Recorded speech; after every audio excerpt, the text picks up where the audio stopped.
The portion contains some rather somber notes as it records the deaths of Sarah, Avraham, and Ishmael.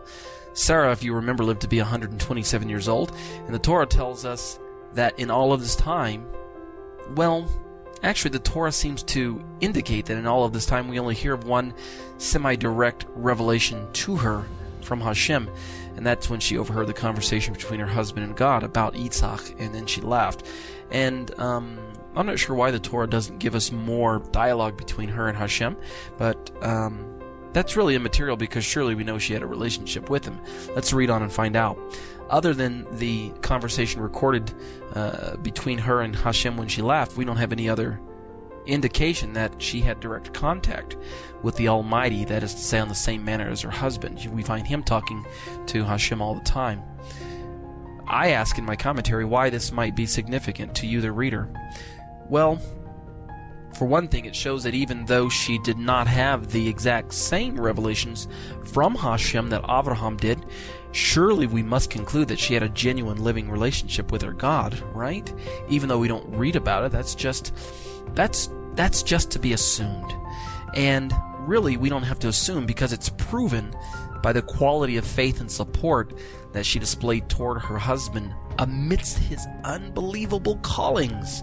I mean, you ladies, you've got to consider the faith that Sarah had if you consider that she had to pack up and leave the only home she'd known for 65 years.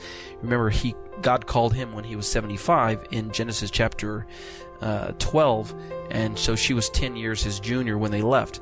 You can reference chapter 12 verse 4, also chapter 17 verse 17, the last half there. So anyway, she packs up and she leaves the only home that she knows. She follows him to lands unknown, and she allows him to take their son of promise to a distant mountain to slay him.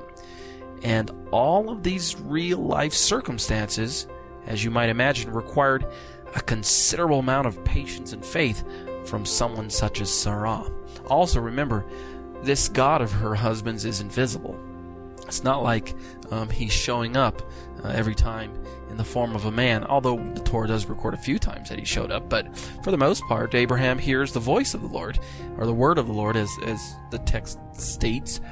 And at some point, you think Sarah might consider her husband possibly crazy, hearing voices and such like that. At least we're kind of putting into the mind of Sarah modern day concerns of perhaps a woman and her husband.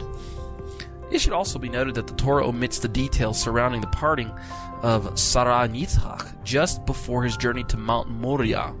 Doesn't say how they said their goodbyes. Because of that, it's possible that they never got to experience what we might consider an intimate farewell exchange between each other. It seems as if Avraham and Yitzhak just left for the 3-day trip and Sarah died while they were away. How sad. This further adds to the credibility of her faith and servitude to the calling of her husband.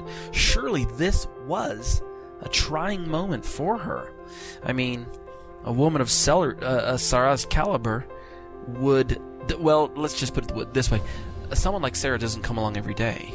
And that's what we're trying to do. We're trying to remember the greatness of this woman, Sarah, since the Torah portion is called Hayyei-Sarah. This is the life of Sarah, which recalls the fact that Sarah dies and that Abraham goes on to mourn her in the Torah portion itself.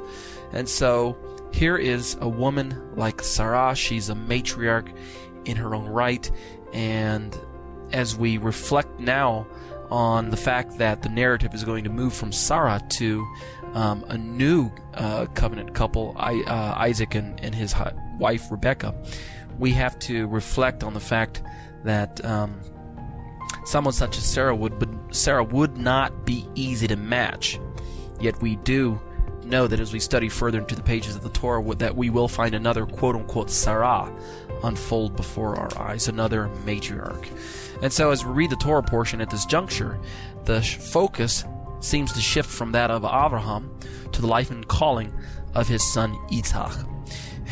Now you could say that Abraham, becoming aware of the nearing conclusion of his incredible trials from Hashem, began preparing for his own, how shall we say, semi-retirement. After the Akedah, which was the binding of Yitzhak in chapter 22, the spotlight's noticeable shift begins detailing the life and times of Yitzhak and his bride-to-be Rivka. Of course, that's the Hebrew term for Rebecca. And yet, our father Abraham feels led to oversee just one final important task in the life of his son before he retires.